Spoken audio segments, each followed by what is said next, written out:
இன்னைக்கு ஒரு இன்ட்ரெஸ்டிங்கான வீடியோ தான் நான் உங்களுக்கு காட்ட போறேங்க.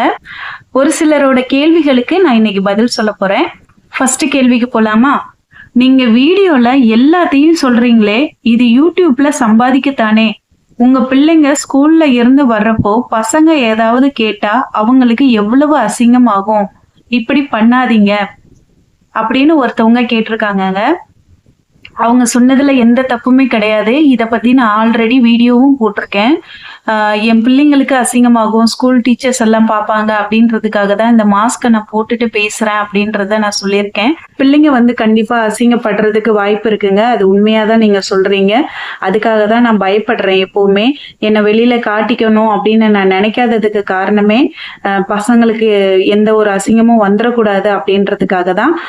அடுத்த கொஸ்டின் என்னன்னா, உங்களுக்கு யூடியூப்ல அமௌண்ட் வந்துருச்சா? நல்ல கொஸ்டின் தான்.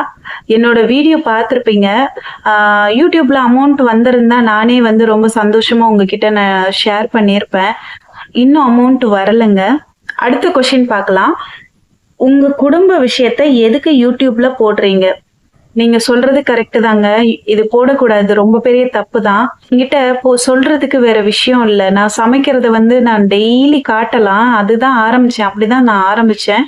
ஆனா என் சமையல் வந்து ஒருத்தர் கத்துக்கிறதுக்கும் வழி இல்லை. இன்னொன்னு பாத்தீங்கன்னா அது நல்லாவும் இருக்காது. என் சூழ்நிலை அன்னைக்கு நாள் எனக்கு மனசுல நிறைய கஷ்டம், அழுத்தம் இதெல்லாம் வந்ததுனால நான் டக்கு டக்குன்னு சில விஷயங்கள் எல்லாம் சொல்லிட்டேன். யோசிக்கல. யார்கிட்டயாவது சொல்லி அழுதறணும்னு தோணுச்சு. ஏன்னா நான் ரொம்ப தனிமையிலேயே இருக்கிறதுனால நிறைய கஷ்டமா இருந்தது மனசுக்கு. அதனாலதான் நான் வேற வழி இல்லாம சொல்லிட்டேன். ஏன்னா நீங்க இதுல போடுற கமெண்ட் எல்லாம் படிக்கிறப்போ கொஞ்சம் மனசுக்கு நிம்மதியா இருந்தது. அதுக்காக தான் இன்னைக்கு நான் வந்து இன்னைக்கு பையன் விஷயத்த அப்டேட் பண்றேன்னு வச்சுக்கோங்களேன். நாளைக்கு வந்து கேட்பாங்க, என்னாச்சு பையன் இப்ப எப்படி இருக்கான் அப்படின்னு கேக்குறாங்கன்னா அதுக்காக நான் இன்னொரு வீடியோ போடுவேன். அது மாதிரிதான் இது கண்டினியூ ஆயிட்டு இருக்கு. நீங்க எதுவும் தப்பா நினைச்சுக்காதீங்க. அடுத்த கொஸ்டின் பாருங்க. பிள்ளைங்க ரொம்ப பாவம், இந்த சாப்பாடை எப்படித்தான் சாப்பிடுறாங்களோ? அது நீங்க சொல்றது ரொம்ப கரெக்ட் தான். நீங்க கேட்ட எந்த கொஸ்டினுமே எனக்கு தப்பா படல. ஏன்னா நான் செய்யற தப்பு தான் நீங்க சொல்றீங்க. இருக்கிற விஷயங்களை அப்படியே கேட்டிருக்கீங்க. பிள்ளைங்க நிஜமாவே ரொம்ப பாவம் தாங்க. யாராவது என் பிள்ளைங்களை பொறுப்பெடுத்துக்கிட்டாங்க, நான் வளர்க்குறேன்னு சொல்லி எங்க வீட்லயோ இல்ல அவங்க வீட்லயோ யாராவது சொல்லி பாசமா வந்து ஏத்துக்கிட்டாங்க, இல்ல இவரே வந்து நான் வந்து பாத்துக்கிறேன் அப்படின்னு ஒரு வாக்கு கொடுத்துட்டாங்கன்னா கூட நான் கண்டிப்பா அவங்களோட இருக்க மாட்டேன். அப்படிதான் நான் எதிர்பார்க்கிறேன். ஆனா அது நடக்காது. நான் தான் வச்சு பார்க்கணுன்ற ஒரு சூழ்நிலை. நான் நல்ல அம்மா இல்லைன்றது எனக்கு எப்பவுமே தோணும். நான் சும்மா இப்ப உங்களுக்கு நீங்க ஏதோ கேட்டீங்க, அதுக்கு நான் கோவமா ஏதாவது சொல்றேன் அப்படிலாம் நினைச்சுக்காதீங்க. நான் அப்படி நினைக்கவே இல்லை. எனக்கு பல வருஷமான எண்ணமே இதுதான். நான் நல்ல அம்மாவே இல்லை. ஏன்னா நான் அவங்களுக்கு எந்த சந்தோஷத்தையும் கொடுக்கல. இப்பவும் பாருங்க, டே அண்ட் நைட்டு வீட்டுக்குள்ள இருக்கணும், இல்லைன்னா ஸ்கூலுக்கு போகணும், திருப்பி வீட்டுக்கு வருவாங்க, திருப்பி படிப்பாங்க, சாப்பிடுவாங்க, தூங்குவாங்க. ஒரு சேஞ்சஸ் கிடையாது இந்த லைஃப்ல. அதனால அவங்களுக்கு இதனாலதானே இந்த கஷ்டமே அவங்களுக்கு. அப்புறம் எப்படி நான் நல்ல அம்மாவா இருக்க முடியும்? நான் நல்லா அவங்களுக்கு அவங்க அவங்க பாவம் தான். சின்ன வயசுல எல்லாம் நல்லா டேஸ்டா சமைச்சு கொடுத்தேங்க. ரொம்ப எனக்கு என்னெல்லாம் தோணுதோ அது மாதிரி வறுக்கிறது பொரிக்கிறதுன்னு அப்படி ஒரு சூப்பரா சமைச்சு கொடுத்தேன். நீங்க இன்னைக்கு எப்படி நல்லா சாப்பிடணும்னு நினைக்கிறீங்களோ, எப்படி டேஸ்டா சமைச்சு கொடுக்கணும்னு நினைக்கிறீங்களோ அந்த மாதிரி நான் சமைச்சு கொடுத்தேன். அது வந்து காரம் எல்லாம் அதிகமா போட்டுதான் சமைச்சு கொடுத்துட்டு இருந்தேன். அது எனக்கு அல்சர் வந்ததுனால சாப்பாட்டு ஸ்டைல டோட்டலா மாத்தி காய்கறிகளை அதிகமா கொடுத்துட்டு சாப்பாடை கொஞ்சம் கம்மியா கொடுக்கணும்னு நினைக்கிறது. கஷ்ட காலத்துல என்ன பண்ணுவேன், காய்கறி வந்து கிடைக்காத டைம்ல சாதத்தை அதிகமா கொடுத்துருவேன். அதையும் நீங்க பார்த்திருப்பீங்க. அது ஒரு சில நேரங்கள்ல என்கிட்ட காய்கறி நிறைய இருக்கும். அப்ப ரொம்ப சந்தோஷமா அந்த காய்கறியை நான் என் பிள்ளைங்க நல்ல காய்கறி சாப்பிட்றாங்களேன்னு நினைச்சிட்டு தான் கொடுப்பேன்.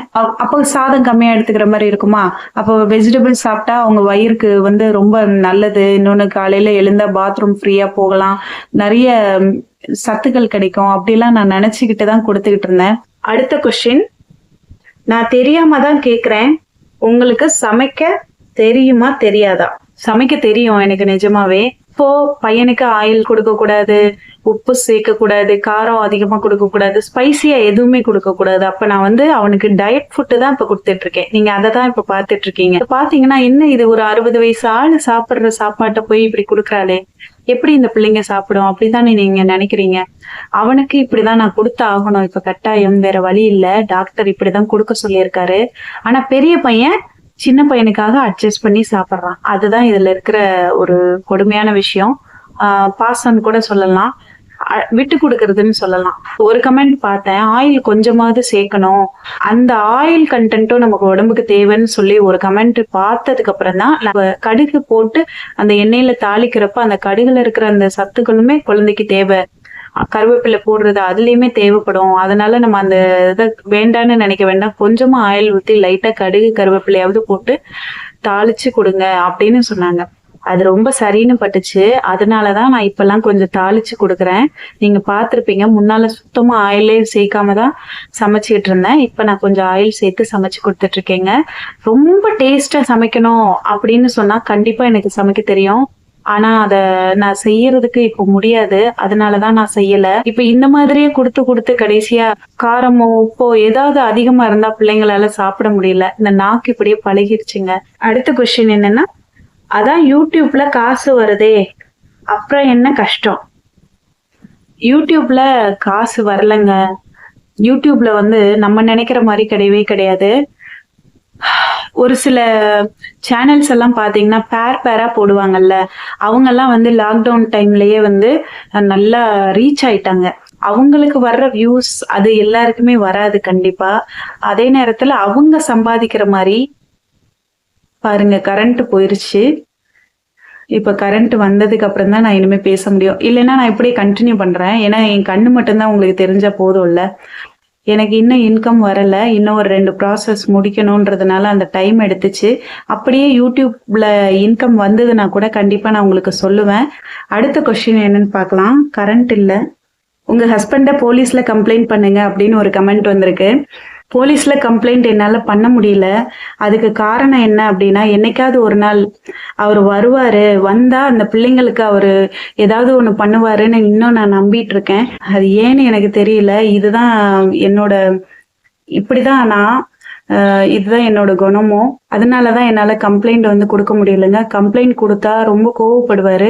அதுக்கப்புறம் நிரந்தரமா என்னைக்காவது ஒரு நாள் வராமலே போயிருவாருன்ற பயத்துலதான் நான் அந்த மாதிரி யோசிக்கவே இல்லை. என்னைக்காவது வருவாரு, நம்ம ஒரு நாள் இல்லாம கூட போகலாம், அன்னைக்கு இந்த பிள்ளைங்களுக்கு அவரு கண்டிப்பா இருப்பாரு அப்படின்னு நான் நினைச்சுக்கிட்டு இருக்கேன். அதுதான் என்னைக்காவது அவர்கிட்ட இந்த பிள்ளைங்களை ஒப்படைக்கணும் அப்படிலாம் நான் நினைச்சேன். அந்த மாதிரி ஒரு விஷயத்த மட்டும் என்னால பண்ண முடியலங்க. நான் சொல்றது கரெக்டான்னு கூட எனக்கு தெரியல. நான் ஏதோ உளர்ற மாதிரி இருக்குல்ல. கம்ப்ளைண்ட் கொடுத்து காசு அவர்கிட்ட கேட்டாலும் அவர் கொடுக்க மாட்டாருங்க. நான் ஏதாவது அவரை மீறி பண்ணிட்டேன் அப்படின்னாலே கண்டிப்பா எனக்கு எல்லாமே நெகட்டிவா தான் பண்ணுவாரு. இன்னைக்கு நாள் பையனை மட்டும் எப்படியாவது சரி பண்ணணும்னு நினைக்கிறேன். பையன் விஷயத்துல கூட அவர் பார்க்கல. இல்லைங்க, போலீஸ் ஸ்டேஷன் அது இதுன்னு சொல்லி இப்ப நான் அலைஞ்சேன்னு வச்சுக்கோங்களேன், அது இன்னும் எனக்கு அதிகமான மன அழுத்தத்தை கொடுக்கும். அதனாலதான் நான் அதெல்லாம் பண்ணலைங்க. பிள்ளையை எப்படியாவது சரி பண்ணி விடணும் அப்படின்றத மட்டும்தான் இப்ப மைண்ட்ல வச்சிருக்கேன். அடுத்த கொஸ்டின், இன்னும் ஒரு 3 கொஸ்டின் தான் இருக்கு. இன்ட்ரெஸ்டிங்கான கொஸ்டின் தான். வேலைக்கு செல்லாம சும்மா உட்கார்ந்து வீடியோ போட்டுக்கிட்டு இருக்காம போய் வேலையை பாருமா, சும்மா முகத்தை மூடிட்டு ஏதேதோ சொல்லிட்டு இருக்க. இவங்க சும்மா நார்மலாவே அடிக்கடி போடுவாங்க. எனக்கு 99% பாசிட்டிவா சொன்னாங்கன்னா அந்த 1% நெகட்டிவா சொல்லுவாங்க பாத்தீங்களா, அவங்கதான் இது. நான் யார் பேரையும் அதனாலதான் மென்ஷன் பண்ணல. யூடியூப்ல எல்லாருமே பொய்யா வீடியோ போடுறாங்க. சரி, இவங்களும் ஒரு வேலை சும்மா சொல்லிட்டு இருப்பாங்களோ அப்படின்னு நினைக்கிறாங்க. நான் காலையில அவசர அவசரமா எழுந்து சாப்பாடெல்லாம் செஞ்சு வச்சுட்டு நான் வேலைக்கு காலைல 9 மணிக்கு போயிட்டு நைட்டு நான் 9:30 இல்லைன்னா 10 o'clock வீட்டுக்கு சேர்றேங்க. கண்டினியூஸா போனும் யூஸ் பண்ணிட்டு இருக்க முடியாது. எப்பப்பெல்லாம் டைம் கிடைக்குமோ, எப்பெல்லாம் நான் சும்மா இருப்பேனோ அந்த டைம்ல மட்டும், கஸ்டமர் இல்லாத நேரத்துல மட்டும் அந்த போனை மெசேஜை மட்டும் பார்த்துப்பேன். யார்கிட்டயும் போன்லாம் பேச முடியாது. அதுக்கப்புறம் வீட்டுக்கு பாத்திரம் கழுவுறது, துணி துவைக்கிறது, வீட்டு வேலையை பார்க்கறது, பெருக்கிறது, துடைக்கிறதுன்னு எப்பவும் வீட்டுல என்ன வேலை இருக்குமோ அது எல்லாத்தையுமே நான் பாக்குறேங்க. இதுக்கு இடையில பையனையும் கொஞ்சம் கேர் பண்றதுக்கு என்னெல்லாம் பண்ணணுமோ, அவன் விஷயத்த என்னெல்லாம் சரி பண்ணி விட முடியுமோ அந்த வேலைகளையும் நான் பார்த்துக்கிட்டு தாங்க இருக்கேன். நான் நிஜமாவே சும்மா இருக்கல. என் உடம்புல இருக்கிற பிரச்சனைக்கு நான் இவ்வளோ வேலை செய்யறது நிஜமாவே ரொம்ப பெரிய விஷயம். இதுவே வேற யாராவதுன்னா என்னால முடியலன்னு சொல்லிடுவாங்க. ஒரு சிலர்லாம் என்னால முடியலன்னு படுத்துப்பாங்க. ஆனா எனக்கு அந்த மாதிரி ஒரு சூழ்நிலை இல்லை. நான் படுத்து ரெஸ்டும் எடுக்க முடியாது. அப்படிப்பட்ட சூழ்நிலையில தான் என்னையே நான் ரொம்ப உருக்கி தான் நான் இந்த வேலைகள் எல்லாத்தையுமே நான் செஞ்சிட்டு இருக்கேன். எனக்கு வந்து உண்மையாவே இந்த வேலைகள் எல்லாம் செய்யவே முடியல. நான் இப்ப நெனச்சா கூட அப்படியே படுத்துக்கலான்னு தான் தோணும். அந்த அளவுக்கு பாடி பெயின் எனக்கு ஒண்ணுமே முடியாது. ஒரு ரைட் சைடு முட்டியெல்லாம் சிவியர் பெயின். ஒருவேளை முட்டி வலி இப்பவே வந்துருச்சான்னு தெரியல. 43 வயசு ஆகுதுல்ல. இந்த வீடியோ அதுக்கப்புறம் வந்து நான் நைட்டு உட்காந்து இவ்ளோ இருட்டுல ஏன் உட்காந்து வீடியோ போடுறேன் அப்படின்னா, 2 விஷயம். ஒண்ணு என்னோட சேனல் வந்து டவுன் ஆயிரும் வீடியோ போடல அப்படின்னா. இன்னொன்னு, நான் வீடியோ போட்டா எனக்கு ஏதாவது யூடியூப்ல இன்கம் வருமா அப்படின்னு நினைக்கிறேன். டாலர்லாம் கொஞ்சம் கொஞ்சமா தானே ஆட் ஆகும். அதுல ஏதாவது ஒரு வீடியோக்கு இவ்வளவுதானே குட்டியா, ரொம்ப குட்டி அமௌண்ட் தான் கொடுப்பாங்க. அதெல்லாம் கொஞ்சம் கொஞ்சம் கொஞ்சமா குருவி சேர்க்கிற மாதிரி சேர்க்கணும். அது மாதிரி தான் நான் பண்ணிட்டு இருக்கேன். இந்த வீடியோன்றது நிறைய விஷயங்கள் இருக்கு. நான் இன்னைக்கு ரொம்ப அப்படியே பாரமா மனசு நொந்து போய் உட்கார்ந்துருந்தேன்னா, நைட்டு வந்து உங்ககிட்ட பேசிட்டேன் நான் கொஞ்சம் ரிலாக்ஸ் ஆகும். இல்லைன்னா வாழ முடியாதுங்க என்னால. அவ்வளவு பலகீனமா இருக்கேன். ரொம்ப மனசு உடைஞ்சு போயிருக்கேன். அந்த ஒரு விஷயங்களுக்காக, ஆறுதலுக்காக மட்டும்தான் நான் அதுக்கப்புறம் அந்த வீடியோ எல்லாம் போட்டுட்டு நம்ம படுக்கணும்னு நினைக்கிறப்ப சில நேரம் தூக்கம் வராது. நைட்டு ஃபுல்லா முழிச்சிட்டு காலையில எழுந்திருச்சு பார்த்தா தலையெல்லாம் வலிக்கும். அதோட போய் மறுபடியும் வேலை பார்க்கணும். இந்த மாதிரி இருக்கு. இதுல எந்த இடத்துலயுமே என்னால வேலை செய்ய முடியல அப்படின்னு சொல்லி என் பிள்ளைங்களை நான் வந்து ஒரு வேளைக்கு கூட பட்னியா போடல. ஏன்னா என்னால அவங்க பட்னியா இருக்கிறத மட்டும் என்னைக்குமே என்னால தாங்கிக்கவே முடியாது. அதனாலதான் கஞ்சியோ கூழோ அவங்க வயித்தை நிரப்பிடணும்னு மட்டும் நான் எப்பவுமே நினைப்பேன். அடுத்த கொஸ்டின் பார்க்கலாம். சின்ன பையனை கவனிக்கிற மாதிரி பெரிய பையனையும் பாருங்க, பார்க்காம விட்டுறாதீங்க அக்கா. அவன் பெரிய பையனுக்கு பரவாயில்ல, அவன் நல்லா தானே இருக்கான் அப்படின்னு சொல்லிட்டு சின்ன பையனுக்கு நிறைய இம்பார்ட்டன்ஸ் நான் கொடுத்துருக்கேன். அது என்னமோ உண்மைதான். ஆனா நான் கண்டிப்பா 2 பேரையும் ஈக்குவலாவே பாத்துக்கிறேன். ஏன்னா அவனுக்கும் சில சத்துக்கள் குறையக்கூடாது, அவனும் நல்லா இருக்கணும்ல. அதனால நான் 2 பேருக்கும் ஓரளவுக்கு மேனேஜ் பண்ணி கரெக்டா கொடுத்துட்றேங்க. அடுத்த கொஸ்டின், பாகற்காய் குழம்புக்கான கமெண்ட். அது மொத்தமா ஓரளவுக்கு நான் சொல்றேன். பாகற்காய் குழம்புல வந்து நிறைய பேர் ரொம்ப ஃபீல் பண்ணீங்க. இந்த பாகற்காய் குழம்பை எப்படி வந்து பிள்ளைங்க சாப்பிடுவாங்கன்னு ரொம்ப வருத்தப்பட்டீங்க. சின்ன வயசுல இருந்து நான் கசப்பு கொடுத்து பழகணும்னு 2 பிள்ளைங்களுக்குமே அந்த கசப்பை வந்து அப்படியே மிக்சி ஜார்ல பச்சையா வந்து போட்டு அரைச்சு அதை அப்படியே குடிக்கிறதுக்கு கொடுத்து கொடுத்து பழக்கிட்டேனா. கசப்பு எடுக்காம வைக்கிறதுக்கு பேர் தானே பாகற்காய் குழம்பு. கசப்பு பூரா எடுத்துட்டு வச்சா அதுல கசப்பே இருக்காது. அது வந்து என்ன நல்லது பண்ணிரும் அப்படின்னு நினைச்சிட்டு தான் கசப்போட நான் அந்த குழம்பு வச்சு கொடுப்பேன். இந்த என் குழம்புலயே பெஸ்ட் குழம்புன்னு அவங்க நினைக்கிறது அந்த பாகற்காய் குழம்பு மட்டும்தான்.